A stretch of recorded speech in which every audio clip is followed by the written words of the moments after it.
Enfin, je vais voir.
Bienvenue à tous, merci d'être parmi nous ce matin.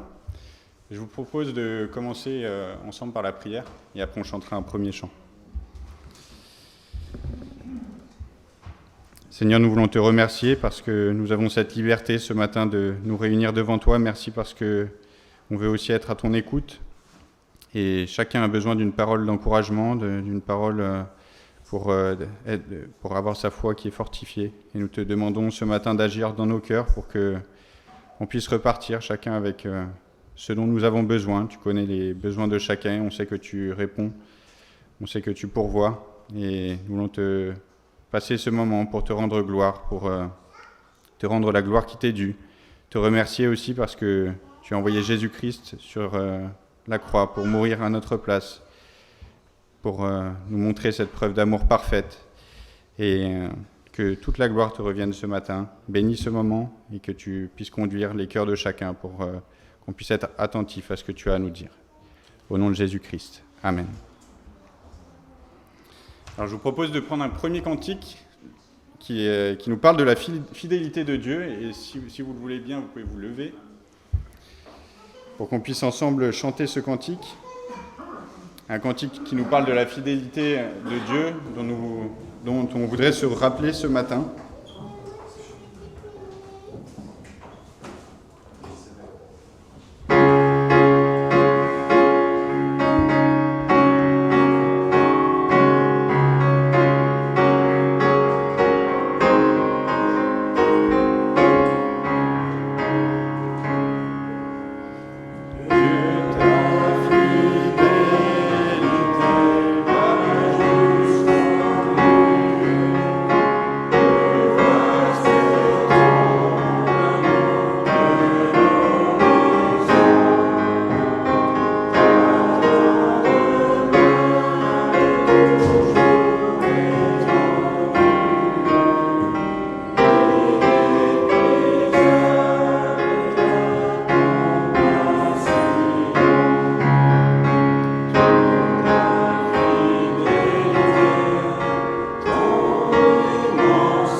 Merci, vous pouvez vous asseoir. Alors dans ce chant, on a vu plusieurs sujets de louange que j'aimerais juste vous rappeler, parce que c'est bien de chanter, mais il faudrait aussi qu'on puisse justement être attentif à nos paroles. Et je vais juste vous relister, vous y avez sûrement fait attention, mais je vais juste vous relister les différents sujets de louange qu'on a pu voir dans ce chant. On a vu la bonté de Dieu, l'immense bonté de Dieu. On a vu sa joie, la joie qu'il nous apporte. On a vu le pardon qu'il nous apporte en abondance. Son espérance, sa main qui nous comble de ses bienfaits, qui prend soin de nous, qui répond à nos besoins. Et la liste, elle pourrait être encore bien plus longue. On ne va pas s'arrêter à cette liste qui est bien trop courte pour révéler ce que Dieu est. Mais ce matin, j'aimerais qu'on puisse tourner nos regards vers le Seigneur, justement pendant ce moment de louange, avant le message, pour justement rendre gloire à ce Dieu si grand. Et je vous invite à prendre un premier passage dans le psaume 24. Psaume 24, on va lire le psaume en entier, il n'est pas très long. C'est un psaume qui met en évidence la sainteté de Dieu, un autre caractère pour lequel on pourrait louer le Seigneur. C'est un psaume de David, donc il est dit « À l'Éternel la terre et ce qu'elle renferme, le monde et ce qui l'habite. Car il a fondé sur les mers et affermi sur les fleuves. Qui pourra monter à la montagne de l'Éternel? Qui s'élèvera jusqu'à son saint lieu? Celui qui a les mains innocentes et le cœur pur, celui qui ne livre pas son âme au mensonge et qui ne jure pas pour tromper. Il obtiendra la bénédiction de l'Éternel, la miséricorde du Dieu de son salut. Voilà le partage de la génération qu'il invoque, de ceux qui cherchent ta face, Dieu de Jacob. Portes, élevez vos linteaux, élevez-vous, portes éternelles, que le roi de gloire fasse son entrée. Qui est ce roi de gloire? L'Éternel fort et puissant, l'Éternel puissant dans les combats. Portes, non, ça on l'a déjà lu ça. Ah, c'est la suite, pardon. Donc portes, élevez vos linteaux, élevez-les, portes éternelles, que le roi de gloire fasse son entrée. Donc là, ça insiste bien. Et donc, qui est ce roi de gloire? L'Éternel des armées. Voilà le roi de gloire. On insiste sur ce roi de gloire. Et on peut regarder déjà un petit peu comment est découpé ce passage très rapidement, juste pour savoir un petit peu ce qu'on peut tirer au niveau de la louange ce matin sur ce chapitre, versets 1 et 2. David, il affirme que la création appartient à Dieu, et c'est tout à fait légitime, c'est Dieu qui nous a créés, c'est Dieu qui a créé ce monde, les mers, les fleuves, tout ce qui est présent sur cette terre, c'est lui le créateur, donc il est légitime de lui redonner l'appartenance de cette terre. Et ensuite, il y a une question qui est posée au verset 3, « Qui pourra monter à la montagne de l'Éternel? Qui s'élèvera jusqu'à son lieu saint ?» Est-ce que nous, on est en mesure de monter à la montagne de l'Éternel? La réponse, elle est donnée au verset 4. Qui peuvent monter? C'est ceux qui ont les mains innocentes et le cœur pur. Alors je ne sais pas qui ce matin peut dire qu'il a les mains innocentes et le cœur pur. En tout cas, c'est possible à travers ce que Jésus-Christ a fait pour nous. Et si aujourd'hui on peut le dire, c'est pas par notre mérite, c'est pas par nos œuvres, c'est parce que Jésus-Christ à la croix, il a montré justement cet amour parfait et il nous rend la possibilité d'avoir accès à lui, et c'est pour ça qu'on peut le louer ce matin, c'est pour ça aussi qu'on peut lui adresser des prières, c'est parce qu'on a cet accès auprès du Père qui a été donné en Jésus-Christ. Et je vous invite à chanter un autre cantique du coup pour remercier le Seigneur, un cantique qui s'intitule « Merci », qu'on va chanter ensemble.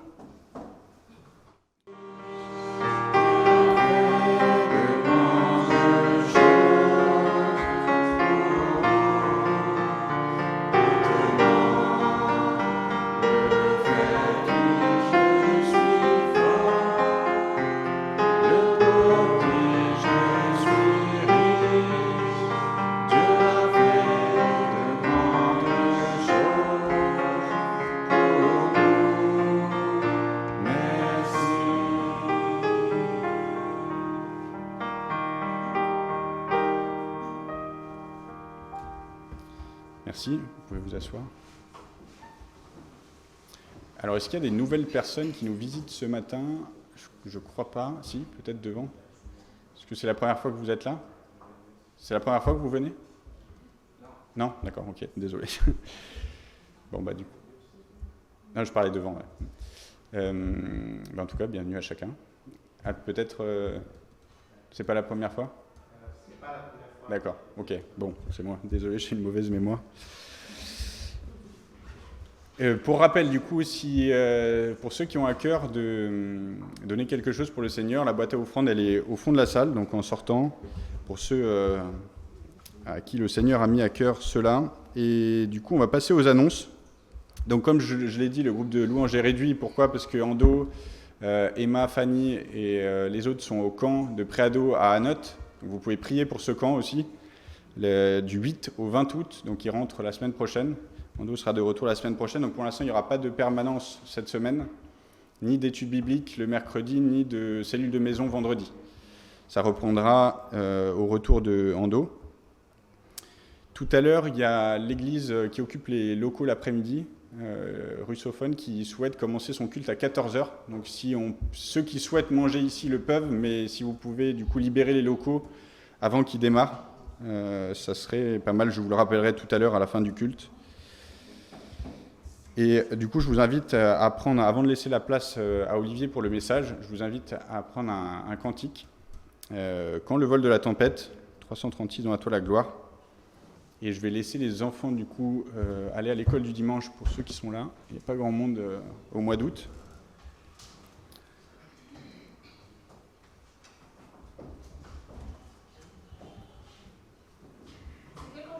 Le 336, quand le vol de la tempête, dans la toile à gloire.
Si 2 ou 3 veulent prier avant que je laisse la place à Olivier, pour remercier le Seigneur. On a vu pas mal de sujets de louange ce matin, donc vous avez déjà la possibilité, si vous voulez, d'exprimer votre reconnaissance à Dieu, et on aura un autre moment de prière tout à l'heure avant la Sainte Seine.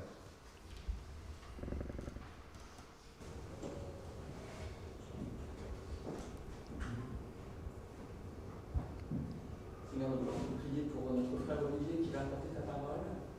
Seigneur, donne-lui ton esprit, Seigneur, afin qu'il puisse partager cette parole sainte avec nous, Seigneur, pour notre édification, pour notre exhortation. Seigneur, fortifie-le, sois avec lui, donne-lui ta paix, Seigneur, donne-lui ta tranquillité, ton assurance. Seigneur, qu'il puisse faire un bon message, Seigneur, main dans la main avec toi, dans la paix, pour savoir que tu es avec lui. Seigneur, nous prions aussi plus largement pour tous ceux qui prêcheront aujourd'hui dans ta maison, ceux qui apporteront ta parole en vérité. Seigneur, nous prions pour eux, pour que tu leur donnes aussi un esprit. Seigneur, Amen, de pouvoir bien apporter cette parole et aussi la force, Seigneur, dont ils auront besoin pour ça. Seigneur, donne-nous aussi ta sagesse afin que nous puissions être enseignés dans la vérité. Nous t'en prions, Jésus. Amen. Amen.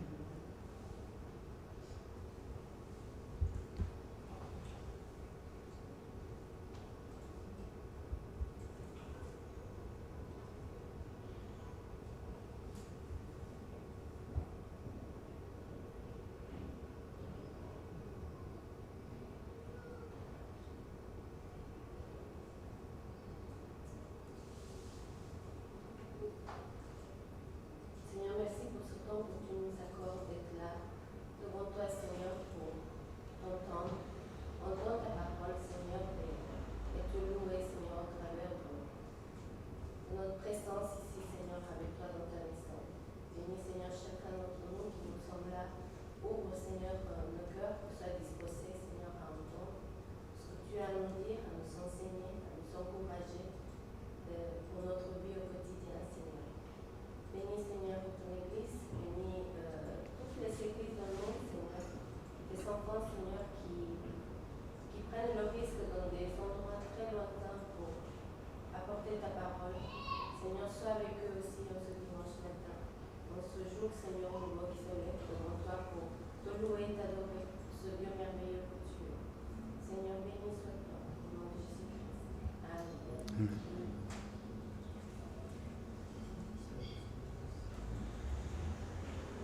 Seigneur, je te prie pour les incendies qui se passent en Gironde et dans tous les coins de France et du monde.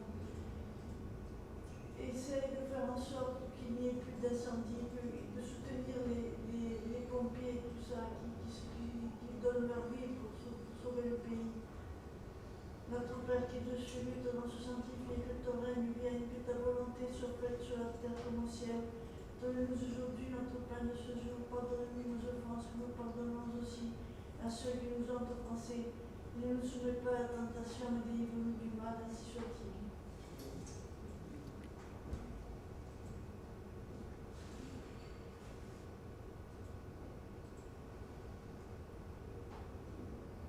Père, merci parce qu'on va pouvoir ouvrir ta parole et on te demande d'ouvrir nos cœurs pour qu'on puisse être attentifs. On te demande de bénir Olivier aussi pour la parole qu'il nous apportera et que ce soit toi qui parles directement. On te prie aussi pour le camp à Anote, que tu puisses bénir aussi l'enseignement qui est donné aux préados dans ce moment privilégié. Que tu puisses les accompagner, leur donner d'être attentifs aussi et de passer de bons moments autour de ta parole. Merci pour tout ce que tu nous accordes, pour tout ce qu'on a pu voir ce matin au niveau de ta grandeur, de ta puissance, de ta sainteté. Béni sois-tu et que toute la gloire te revienne. Amen. Je laisse la place à Olivier pour le message.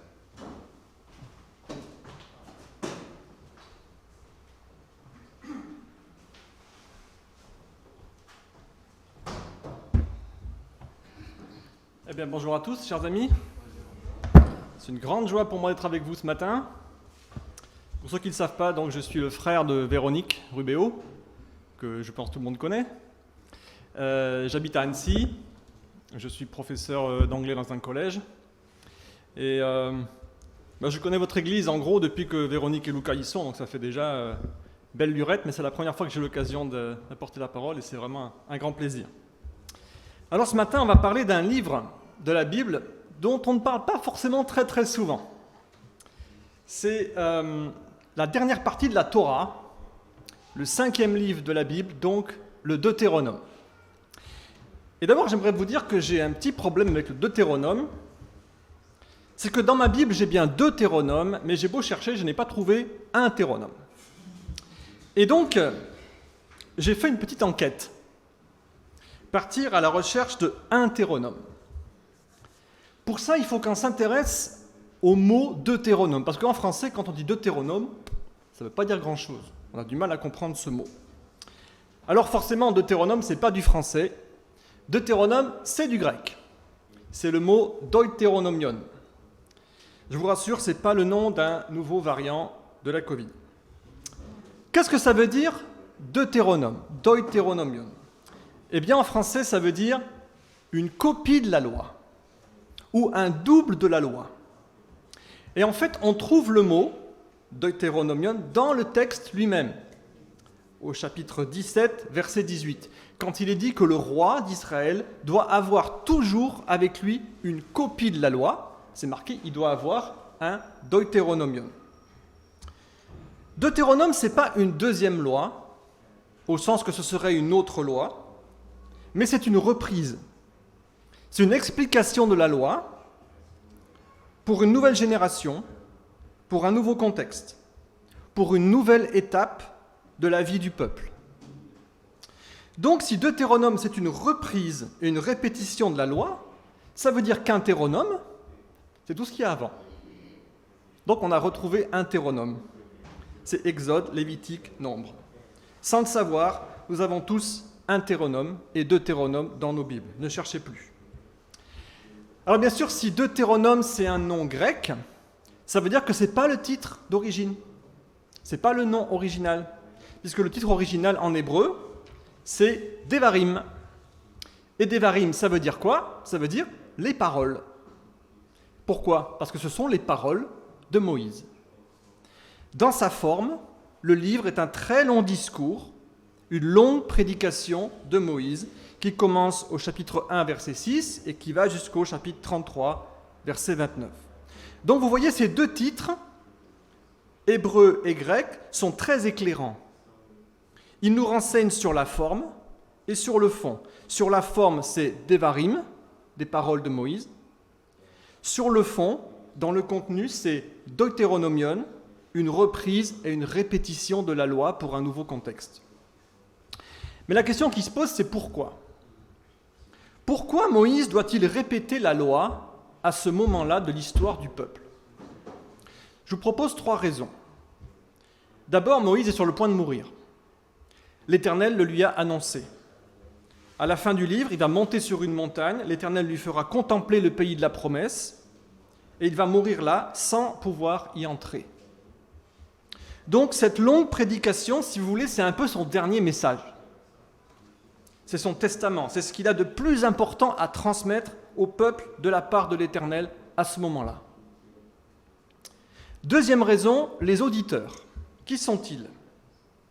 Bien pour Moïse, c'est des gamins. C'est une nouvelle génération. Ce sont les enfants de ceux qui ont quitté l'Égypte et qui sont morts au désert à cause de leur incrédulité.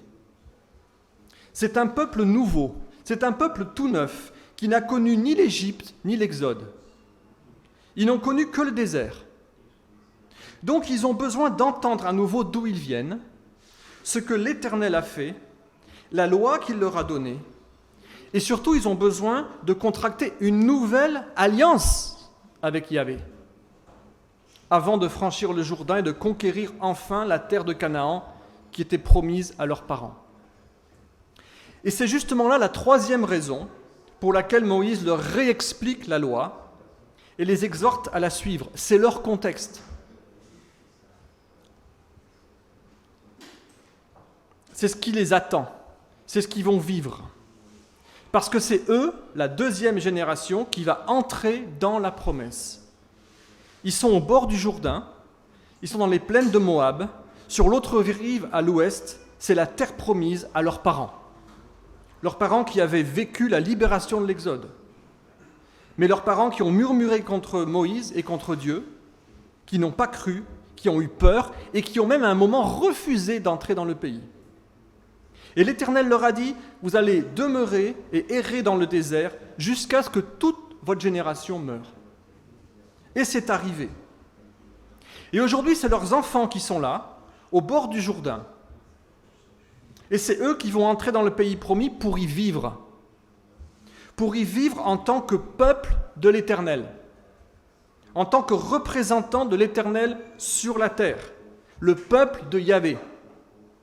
Parce que la conquête, c'est qu'un moyen, c'est pas le but. C'est pas un but en soi. Le but, c'est de vivre sur la terre promise en tant que peuple de Dieu. Et c'est là tout le sens et la raison d'être de ce long discours de Moïse, du Deutéronome. Comment vivre en tant que peuple de Dieu? Alors peut-être vous vous dites, mais en quoi ça nous concerne?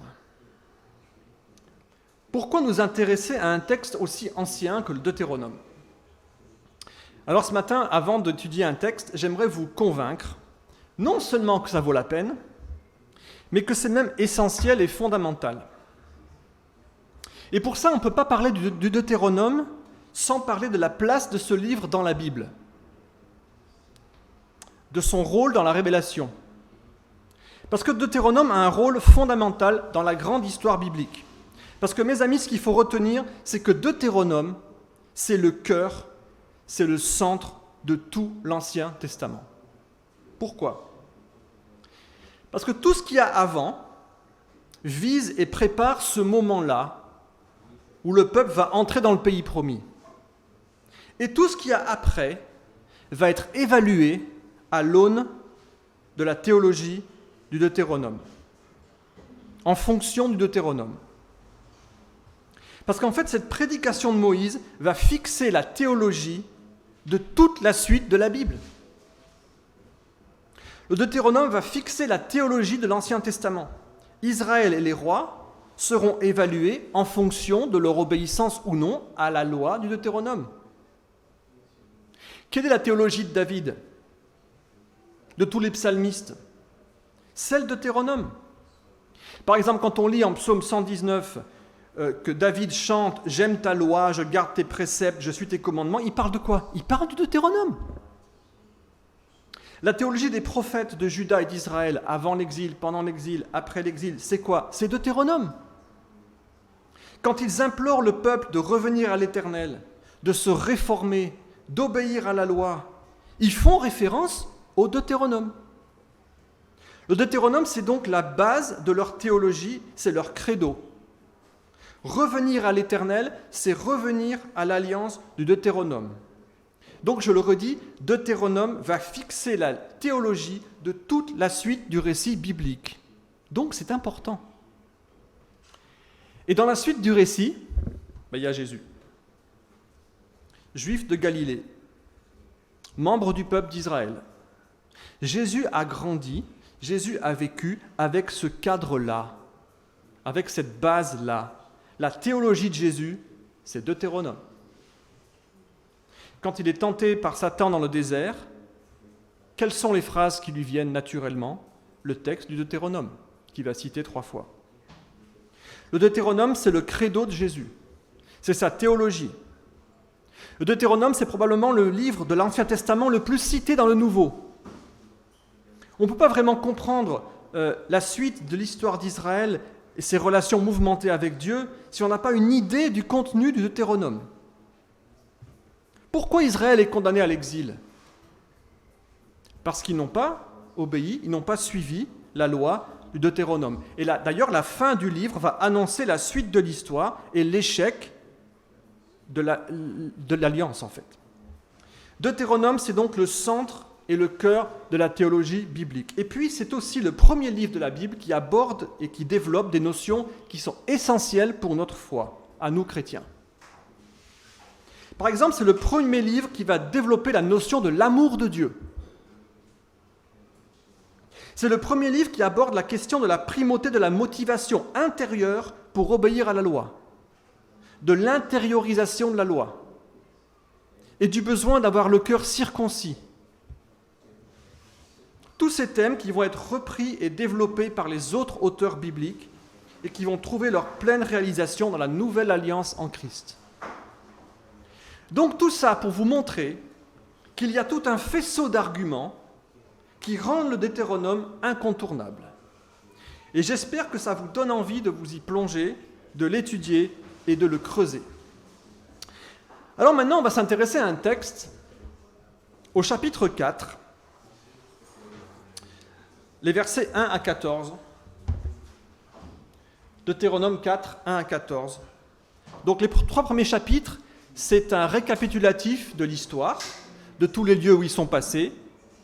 Et là, au chapitre 4, Moïse commence véritablement son enseignement. Alors je vais lire. Maintenant Israël, écoute les lois et les ordonnances que je vous enseigne. Mettez-les en pratique afin que vous viviez et que vous entriez en possession du pays que vous donne l'Éternel, le Dieu de vos pères. Vous n'ajouterez rien à ce que je vous prescris. Vous n'en retrancherez rien, mais vous observerez les commandements de l'Éternel votre Dieu tels que je vous les prescris. Vos yeux ont vu ce que l'Éternel a fait à l'occasion de Baal-Péor. L'Éternel ton Dieu a détruit du milieu de toi tous ceux qui étaient allés après Baal-Péor. Mais vous, qui vous êtes attachés à l'Éternel, votre Dieu, vous êtes aujourd'hui tous vivants. Voici, je vous ai enseigné des lois et des ordonnances, comme l'Éternel mon Dieu me l'a commandé, afin que vous les mettiez en pratique dans le pays dont vous allez prendre possession. Vous les observerez, vous les mettrez en pratique, car ce sera là votre sagesse et votre intelligence aux yeux des peuples qui entendront parler de toutes ces lois et qui diront « Cette grande nation est un peuple absolument sage et intelligent. » Quelle est en effet la grande nation qui ait des dieux aussi proches que l'Éternel, notre Dieu, l'est de nous toutes les fois que nous l'invoquons? Quelle est la grande nation qui ait des lois et des ordonnances justes comme toute cette loi que je vous présente aujourd'hui? Seulement, prends garde à toi et veille attentivement sur ton âme, tous les jours de ta vie, de peur que tu n'oublies les choses que tes yeux ont vues et qu'elles ne sortent de ton cœur. Enseigne-les à tes enfants et aux enfants de tes enfants. Souviens-toi du jour où tu te présentas devant l'Éternel ton Dieu à Horeb, lorsque l'Éternel me dit « Assemble auprès de moi le peuple, je veux leur faire entendre mes paroles, afin qu'ils apprennent à me craindre tout le temps qu'ils vivront sur la terre et afin qu'ils les enseignent à leurs enfants. » Vous vous approchâtes et vous vous tîntes au pied de la montagne. La montagne était embrasée, les flammes s'élevaient jusqu'au milieu du ciel, il y avait des ténèbres, des nuées, de l'obscurité. Et l'Éternel vous parla du milieu du feu. Vous entendîtes le son des paroles, mais vous ne vîtes point de figure, vous n'entendîtes qu'une voix. Il publia son alliance, qui vous ordonna d'observer, les 10 commandements, et il les écrivit sur 2 tables de pierre. En ce temps-là, l'Éternel me commanda de vous enseigner des lois et des ordonnances, afin que vous les mettiez en pratique dans le pays dont vous allez prendre possession. Merci. Mes amis, ce texte introduit tout le propos de Moïse. Écoute Israël. En hébreu, c'est le fameux schéma Israël. Écoute. Si à un moment il faut écouter Israël, mais alors vraiment écouter, c'est maintenant. Et cette injonction d'écouter, qui est au premier verset, va être répétée à l'envi tout au long du discours de Moïse. Et c'est normal. Il leur parle, d'accord? On est à l'oral, donc il faut bien qu'ils écoutent. Il est indispensable qu'ils écoutent. Avant de partir, avant d'agir, avant de traverser le Jourdain, avant de combattre, avant de conquérir, écoute. C'est la première étape. Elle est essentielle. Vous savez, comme je vous disais, je suis professeur en collège et je vois ça tous les jours dans mon travail. En classe, mon plus grand ennemi, c'est mon plus grand adversaire principal, c'est le manque d'écoute. C'est mon problème numéro 1. Le plus grand obstacle à l'apprentissage et au progrès des élèves. Écoute la consigne avant de te lancer dans le travail. Et je remarque que chaque fois que je parle à la classe un peu plus de 20 secondes, je les ai perdus. Ils n'écoutent plus. C'est un truc de fou. L'écoute active, l'écoute intentionnelle, c'est la première étape pour la réussite d'un projet. Et en plus, là, Moïse va parler longtemps. Hein. Ça m'arrange, ça me laisse de la marge pour ce matin. Il faut qu'ils écoutent ce vieillard qui doit leur apparaître comme un ancêtre un peu gâteux. Or, écouter vraiment, c'est difficile. Vous êtes bien placé pour le savoir ce matin. Il faut être motivé pour écouter. Si on nous demande d'écouter, il faut qu'on sache pourquoi. Il faut que l'écoute ait un sens, qu'elle ait un but. Si mes élèves ne comprennent pas pourquoi ils devraient écouter, il n'y a aucune chance qu'ils écoutent. L'écoute doit avoir un but clair. Et ici, Moïse est très pédagogique au verset 1. Il indique tout de suite le but. Maintenant, Israël écoute pour mettre en pratique.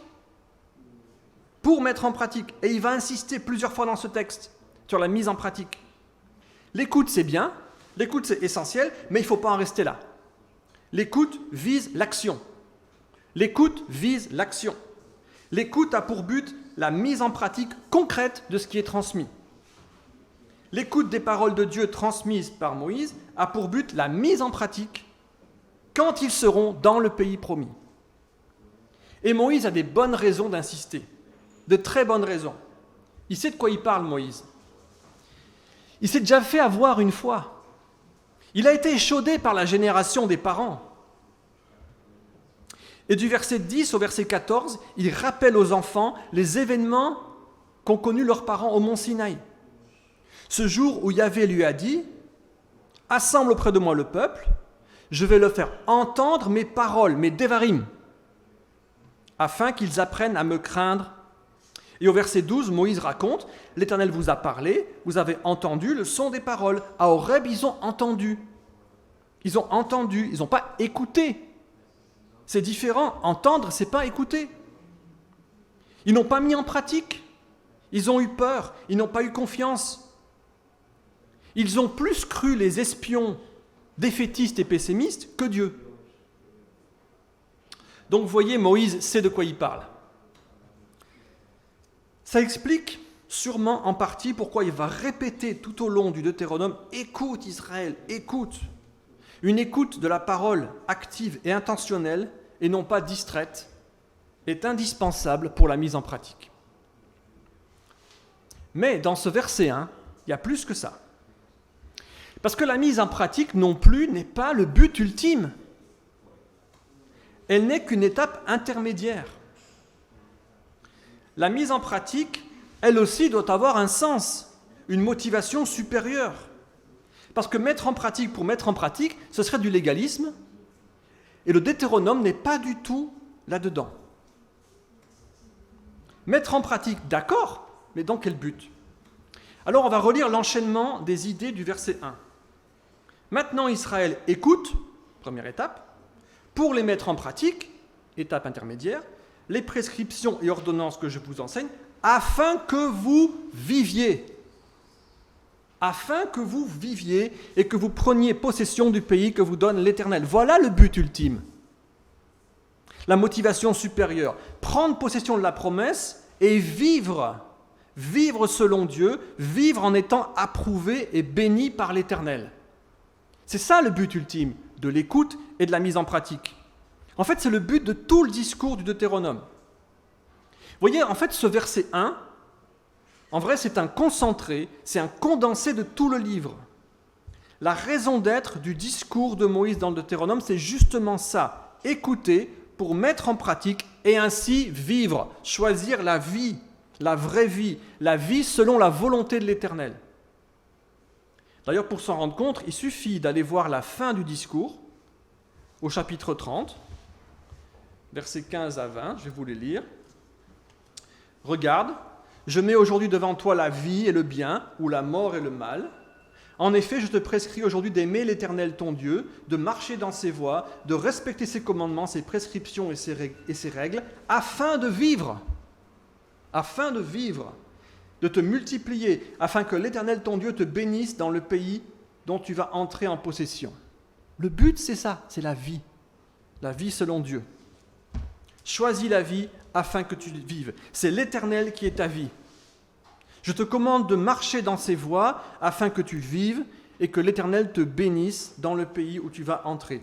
Écoute la parole, mets en pratique et tu auras la vie, tu vivras. Donc le chapitre 4, verset 1 résume tout le livre. Tout ça commence par la mise en pratique de la parole qu'on a écoutée. Une écoute de la parole sans mise en pratique mène à la ruine, comme on l'a vu avec la génération des parents. Cette vérité fondamentale est corroborée dans le Nouveau Testament. Prenez par exemple ce texte bien connu de Jacques 1, 22, qui nous est directement adressé. « Mettez en pratique la parole, ne vous contentez pas de l'écouter en vous trompant vous-même par de faux raisonnements. » En effet, si quelqu'un écoute la parole et ne le met pas en pratique, il ressemble à un homme qui regarde son visage dans un miroir et qui, après s'être observé, s'en va et oublie aussitôt comment il était. Mais celui qui a plongé les regards dans la loi parfaite, la loi de la liberté, qui a persévéré, celui qui n'a pas oublié ce qu'il a entendu, mais qui se met au travail ou qui met en pratique, celui-là sera heureux dans son activité. Il vivra selon Dieu. Jésus ne dit pas autre chose. La conclusion du fameux sermon sur la montagne, vous savez, la fameuse maison sur le sable et maison sur le roc. En fait, c'est quoi l'idée ? Matthieu 7, 24 à 27. C'est Jésus qui parle. Toute personne qui entend ces paroles que je dis et qui les met en pratique, je la comparerai à un homme prudent qui a construit sa maison sur le rocher. Et puis il raconte, la tempête arrive et la maison tient bon. Mais toute personne, verset 26, qui entend ces paroles que je dis et ne les met pas en pratique, ressemble à un fou qui a construit sa maison sur du sable. Quand la tempête arrive, tout s'écroule. Donc le critère, c'est la mise en pratique de la parole, qui fait que votre maison est fondée sur le sable ou sur le roc.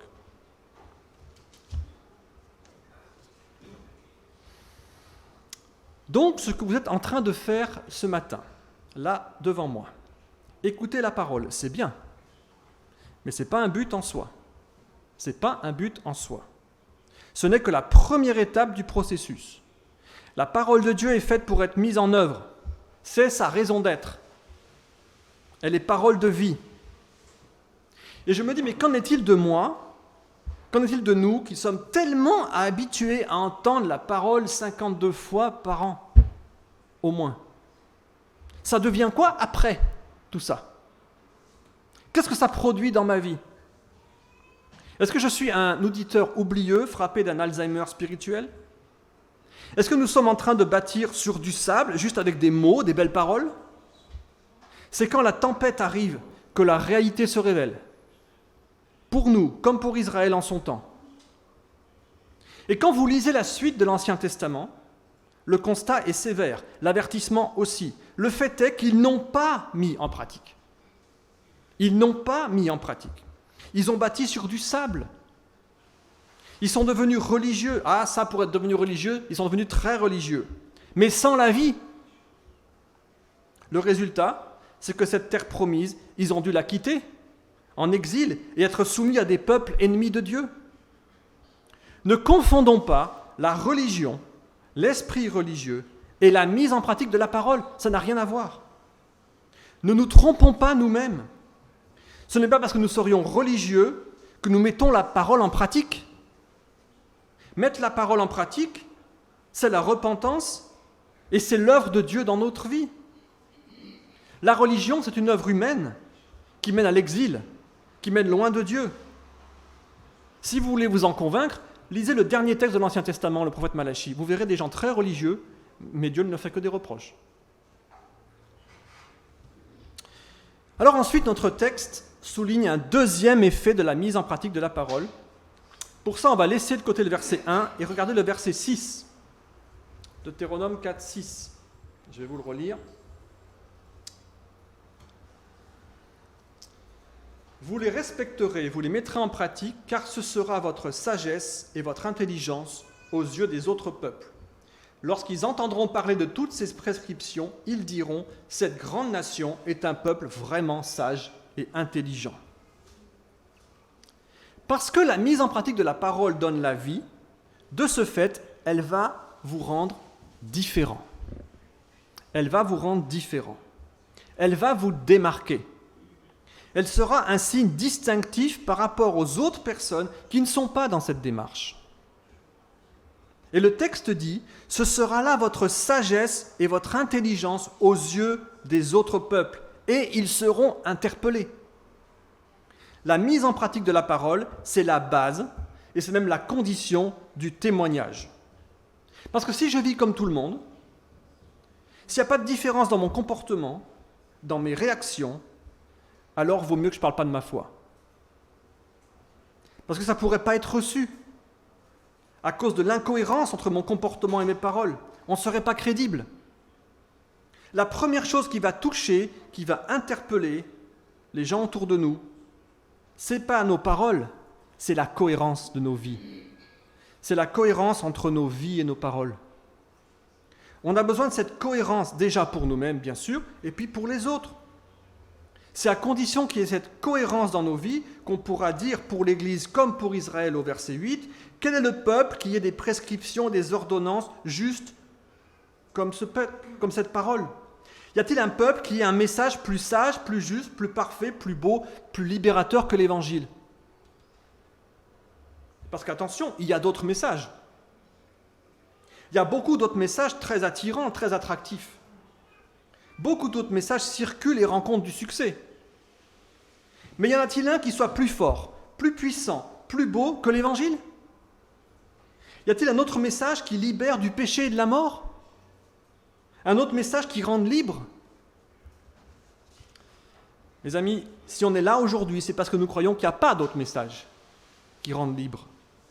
C'est parce que nous croyons que seul l'Évangile libère et donne la vie. Il y a d'autres messages intéressants, cohérents, respectables, mais seul le message de cette parole a la puissance de libérer l'homme de ses chaînes.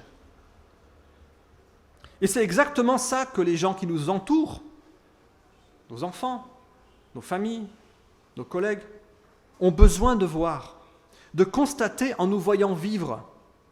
Ils ont besoin de voir la cohérence et la différence, l'amour, la confiance, la paix dans les épreuves, l'honnêteté, le refus du mensonge, la joie, la fidélité, la persévérance. Voir ça dans la vie de quelqu'un, ça touche bien plus que les discours les plus puissants.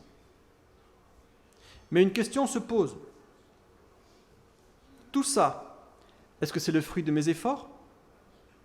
D'une forme de légalisme? D'une moralité humaine? Ça, c'est impossible. C'est impossible. Essayez, vous allez voir. Ça, c'est le fruit de l'esprit. C'est le fruit de l'œuvre de l'esprit en nous. Ceux qui sont autour de nous ne seront pas touchés par nos efforts ou par notre prétendue moralité. Ils seront touchés par le fruit visible d'une vie nouvelle en nous, d'une marche par l'esprit. Le légalisme religieux ne produit pas ces choses, il est un repoussoir.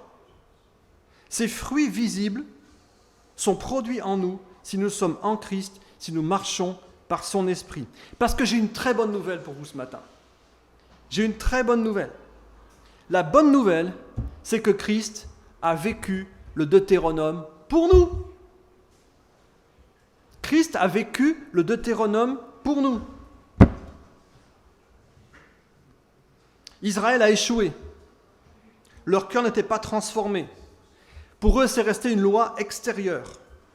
Mais la bonne nouvelle, encore une fois, c'est que cet homme, Jésus, envoyé par Dieu, a vécu parfaitement tout le Deutéronome à notre place.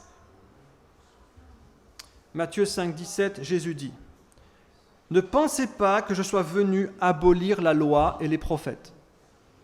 Je suis venu non pour abolir, mais pour accomplir. » Et ensuite, dans ce même chapitre 5, il va donner son interprétation de la loi. Une interprétation encore plus exigeante que ce qui avait été transmis à Moïse. Parce qu'elle va toucher aux motivations profondes, elle va toucher au cœur de l'homme. Il est venu pour accomplir la loi, c'est-à-dire le Deutéronome et les prophètes. Tout ce que les prophètes ont dit de lui. Et en Jean 19, 30, Jésus est sur la croix. Et quelle est sa dernière parole? Rappelez-vous, il avait dit « Je suis venu pour accomplir ». Sa dernière parole dans Jean 19, 30, c'est « Tout est accompli ».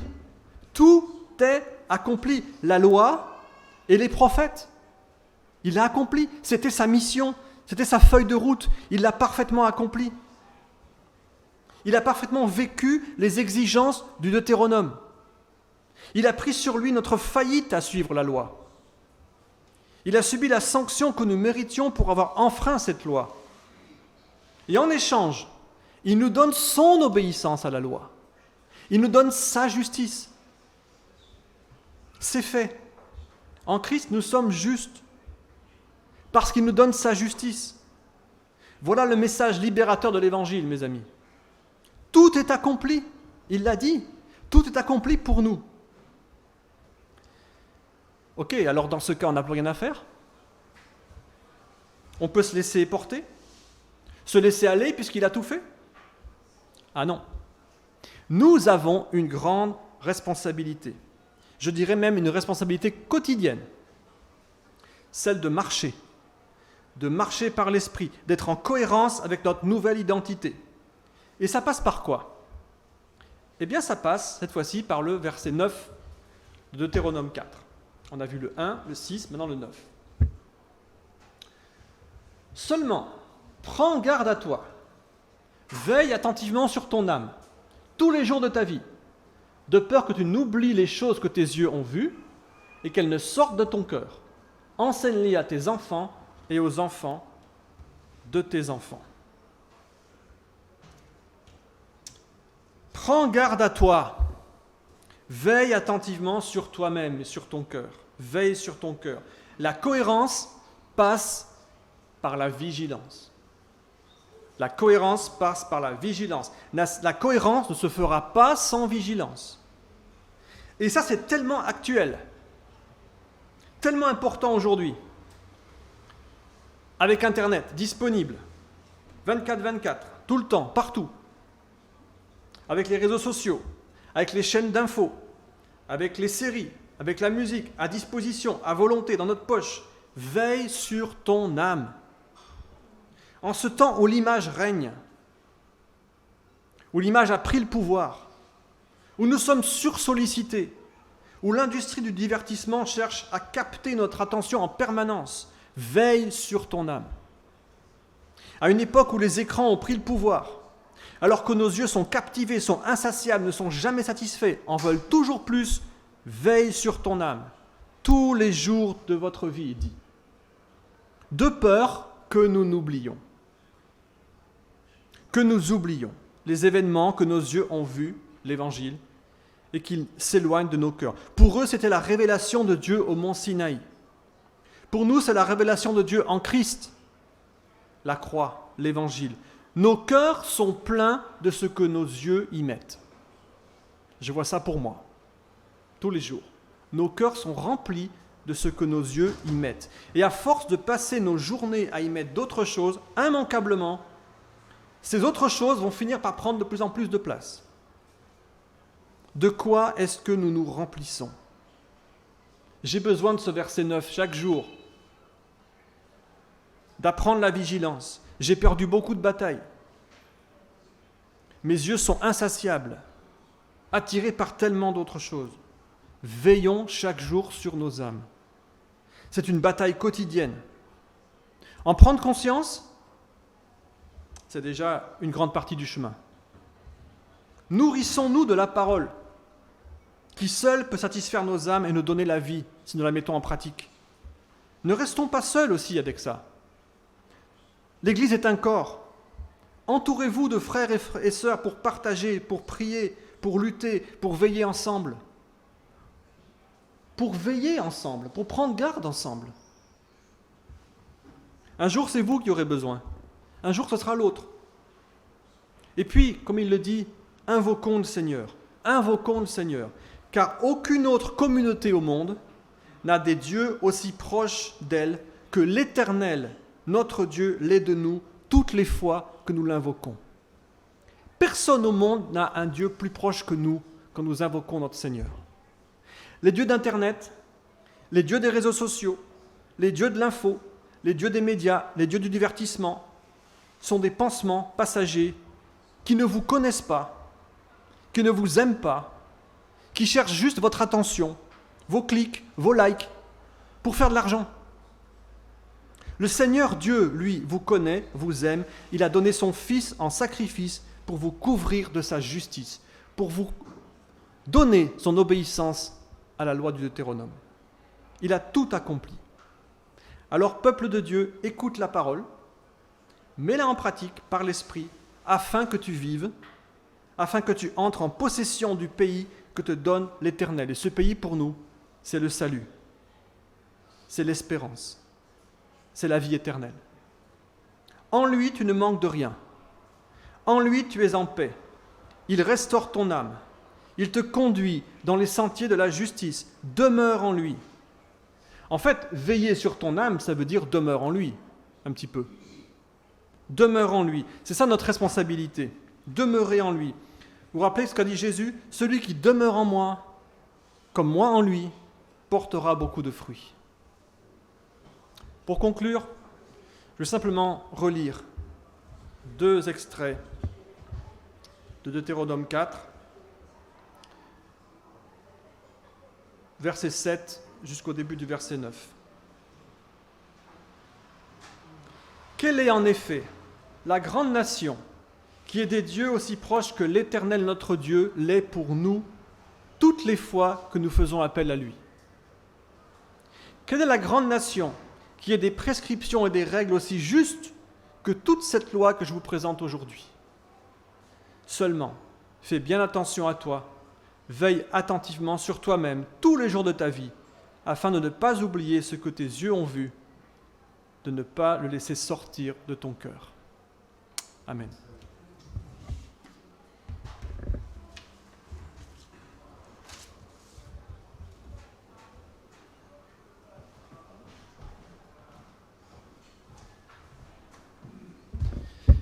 Merci Olivier. Je pense que c'est une très bonne introduction à la prière. On a vu beaucoup de choses. On a vu que c'est Christ qui libère à travers cet évangile, que l'évangile a été pleinement accompli. Et je vous propose de passer un moment dans la prière justement pour s'examiner aussi, pour nous préparer à partager la scène après le repas du Seigneur, pour nous souvenir de ce qu'il a fait, que Christ a vécu ce Deutéronome parfaitement, gratuitement pour nous aussi. Et peut-être nous encourager à veiller sur notre âme, à nous examiner justement avant de partager ce repas ensemble.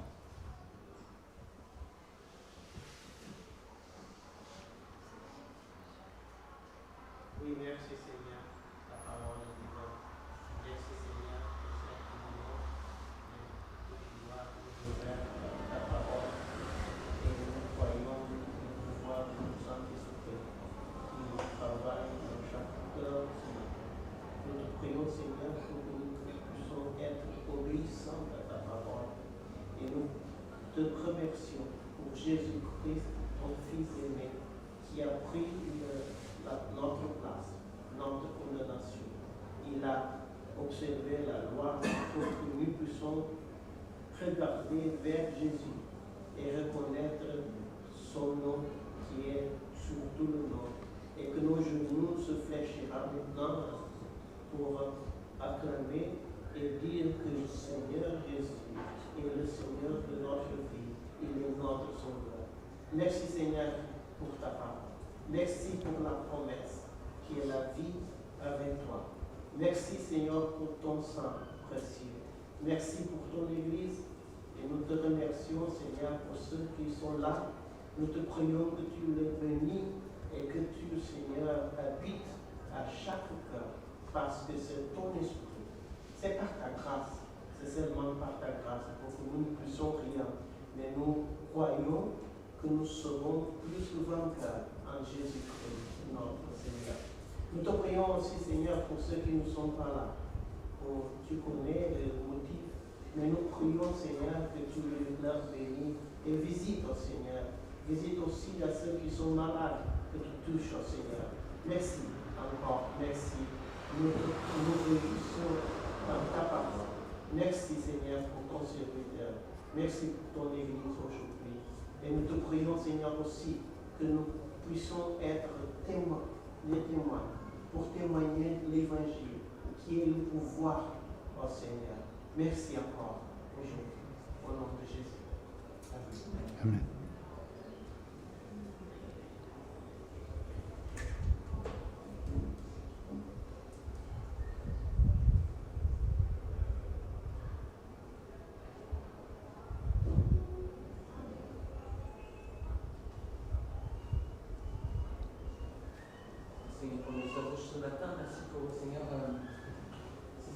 Prédication, Seigneur, merci pour ta parole qui est vivante, Seigneur, et qui, même si elle est très ancienne, est toujours actuelle pour nous, Seigneur.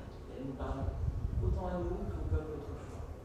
Seigneur, tu nous as dit, à travers cette parole, Seigneur, ce que tu attends de nous, pas seulement entendre, mais bien écouter, Seigneur, être attentif à ce que tu nous dis, pas seulement voir, mais regarder dans les Écritures, Seigneur, ce que tu as laissé pour nous. Tu nous as redit, Seigneur, à quel point tu veux que nous mettions en pratique avant toute chose tout ce que nous avons entendu et regardé, Seigneur. Merci encore parce que Jésus a tout accompli pour nous. C'est l'exemple parfait de tout ce que nous ne sommes pas. Seigneur, lui, il a été fidèle en toutes choses. Il a tout mis en pratique. Il a tout fait selon ta volonté. Et nous, Seigneur, on va trop souvent à droite ou à gauche. On n'arrive pas à avoir cette même fidélité, Seigneur. Alors merci. Parce que Christ a tout accompli pour nous, il a tout payé sur la croix. Pris de nos erreurs, de nos fautes, de nos égarements. Nous savons qu'à présent nous avons le salut, la vie éternelle en lui, si nous venons à la croix. Et merci pour ce rappel ce matin, merci pour cette parole qui, Seigneur, pénètre nos âmes, Seigneur, les aide encore à bien la laisser pénétrer en nous, Seigneur, pour que ensuite nous la mettions en pratique et qu'elle produise du fruit jusque dans la vie éternelle. Nous t'en prions, Seigneur, en te remerciant pour la prédication ce matin pour nous. Merci, Seigneur. Amen. Merci beaucoup, mon Seigneur, pour les 2 mois que j'ai passé ici à Nice. Merci beaucoup pour les familles. Merci beaucoup pour l'église. Merci beaucoup pour tous les gens qui sont ici. Merci beaucoup pour toutes les maisons qui sont représentées, pour les gens qui sont ici pour apprendre les paroles, pour écouter ta parole. C'est précieux. Merci beaucoup, mon Dieu. Amen.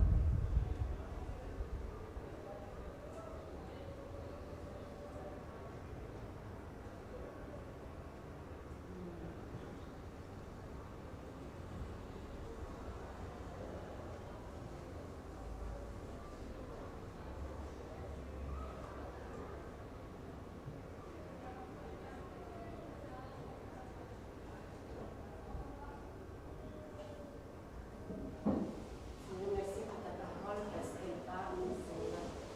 Peu importe les langues, Seigneur, de monde, les gens pratiquent, Seigneur, mais tu touches les cœurs d'une manière vivante, Seigneur, à faire comprendre. Nous remercions, Seigneur, pour ce message ce matin. Nous souhaitons, Seigneur, que ceux qui l'entendent, lui vont l'entendre, Seigneur, à nouveau, puissent se laisser, Seigneur, pénétrer par cette parole et se rappeler, Seigneur, combien c'est important de mettre en pratique, Seigneur, ce que tu nous apportes chaque jour. Et ne pas être des souliers, Seigneur, mais des reflets de ce que tu es, Seigneur, de ce que tu offres dans nos vies, Seigneur, chaque jour. Seigneur, merci pour la sœur qui était avec nous pendant cette courte période ici à Nice, dans la remettance, Seigneur, sans retour au Brésil. Que tu la gardes, Seigneur, que tu puisses emmener avec elle de bons souvenirs, rester ici avec nous à Nice. Que, Seigneur, qu'elle puisse être une porteuse de fruits aussi là-bas. De tout ce que, Seigneur, tu lui donneras l'occasion de partager de toi autour d'elle, Seigneur. Bénis-la, bénis son retour, bénis son voyage, bénis sa famille, bénis, Seigneur, sa vie. Nous te remercions, Seigneur, au nom de Jésus. Amen. Amen.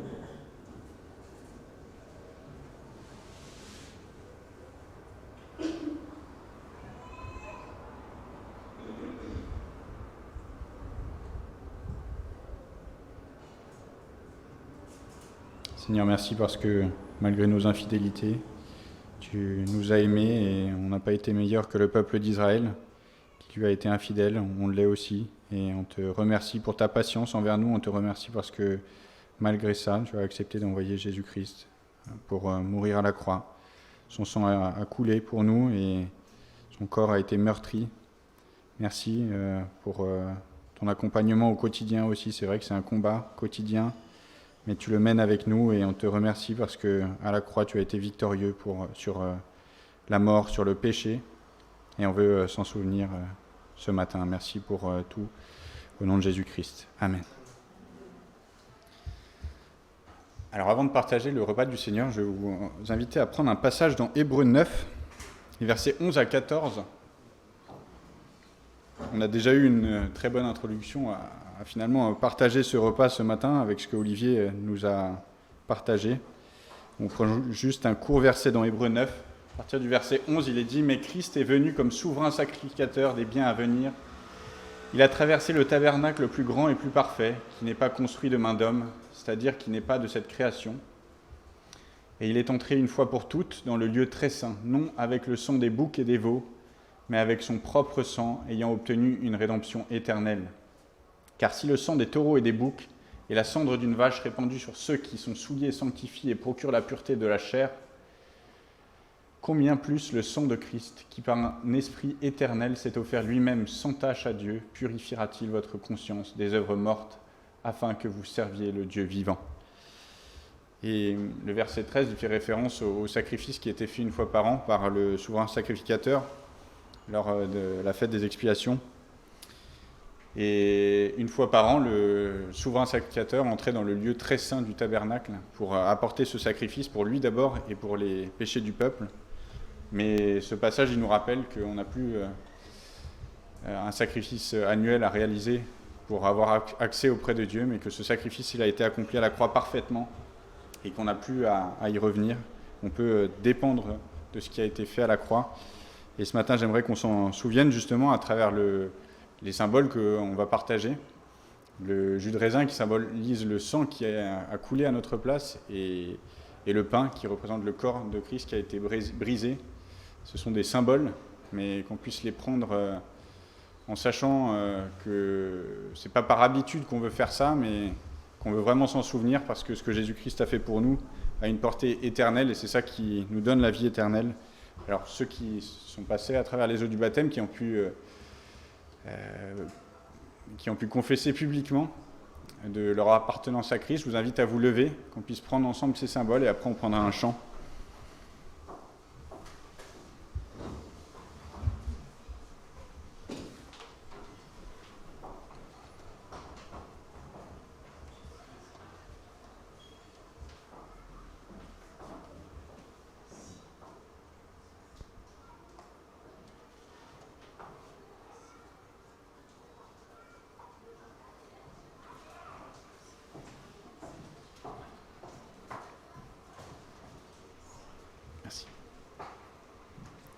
Merci.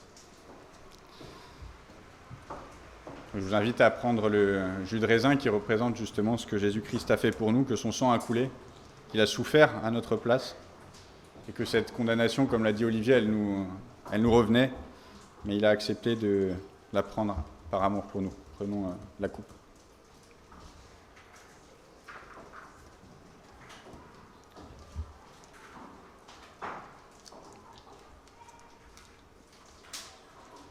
On peut prendre aussi le pain qui représente justement que le corps de Christ a été meurtri, brisé. Vous connaissez sûrement le chapitre 53 d'Ésaïe qui nous rappelle à quel point Christ a souffert. Et on peut prendre aussi ce pain en symbole du corps qui a été brisé pour nous.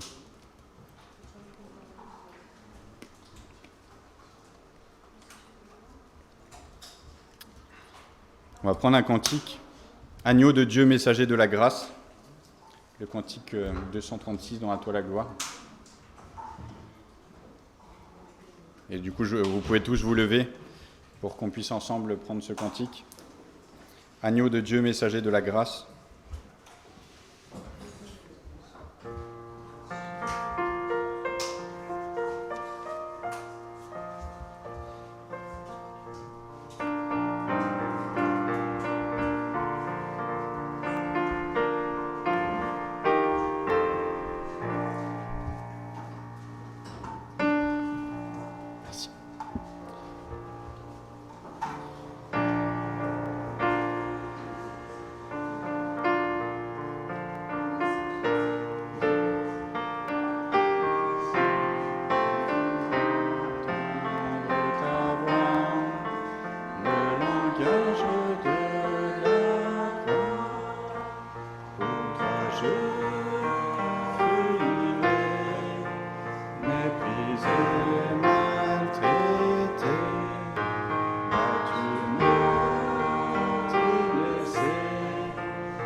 Merci, bon dimanche à chacun. N'oubliez pas, du coup, tout à l'heure, il y a l'église du Courus qui commencera son culte à 14h, donc pour ceux qui souhaiteraient rester manger, pensez à libérer les locaux assez tôt et qu'on puisse garder dans notre cœur, du coup, le message de Olivier qui nous rappelle justement de nous exhorter les uns les autres parce qu'on est un corps et on peut aussi, même s'il n'y a pas de réunion cette semaine, s'encourager.